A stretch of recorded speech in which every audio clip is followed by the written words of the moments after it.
Everyone, this video is to learn how to graph lemniscates. It's our last thing that we're going to learn how to graph with relation to polars. So you'll notice there's a couple of things that are going to be different than the rest of them. The first thing is that they will have an r squared as opposed to an r in the problem. As soon as you see that, you should automatically think of a lemniscate. And when we graph it, we're going to start off by seeing it kind of why it graphs the way it does real quick, and then we're going to just do a couple practice problems and that's it.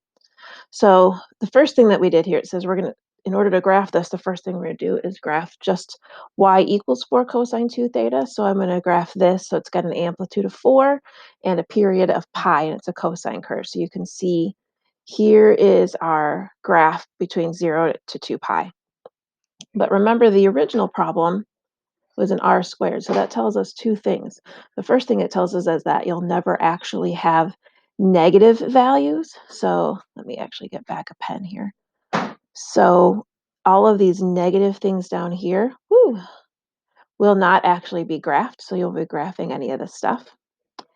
And the stuff that we are graphing, which is all of this stuff in here, actually has to have a square root taken for it. So therefore, you will only be graphing r's of 2 as opposed to r's of 4. So if you think of this and what we've been doing so far, this little piece here is going to graph half of a petal. It's going to look kind of like a rose.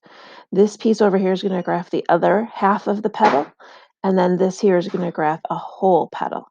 So I'm going to show you the actual graph over here, and then I'll talk about what happened. So this is pi over 4 here, so it's going to start off over at 2 comma 0 here, and then at pi over 4 it's going to go to 0.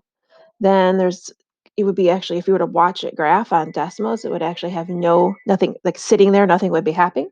And then it's going to go over here. This is at pi is over at 2, and then back at 3 pi over 4 is back in the center here. And then there's going to be some waiting, and then it's going to go back and graph the other half of the petal.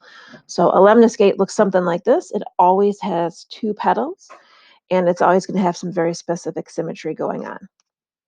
Okay, so I'm just going to paraphrase everything that I just said. There was some other stuff at the top of your handout there because we were going to do more, but since this is a video, I don't want to make it too long. So here's what it'll look like. R squared equals a squared sine 2 theta. R squared equals a squared cosine 2 theta. Some basic things. Must be r squared to be considered a lemniscate, and it must have 2 theta. Can't have anything else.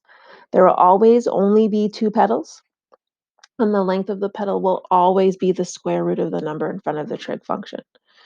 If it's a cosine lemniscate and it's positive out front, okay, so like this thing over here, then there will the petals will be on the polar axis. If it's negative, then the petals will be on the pi over 2 axis. If it's a sine lemniscate, so like on the left, and it's positive, then the petals will be on the pi over 4 line. And if it's a negative out front of the 9, then it would be the petals would be on the 3 pi over 4 line. That's it. Okay, so this thing right here, sine, 2 petals, length of the petal is 3. It's going to be on the pi over 4 line. So there's your graph right there. That's it. That's all there is to it. This one over here is a cosine, and it's positive. 2 petals, the length of the petals are 4, and they will be on the polar axis. And there it is right there. Hope that makes sense.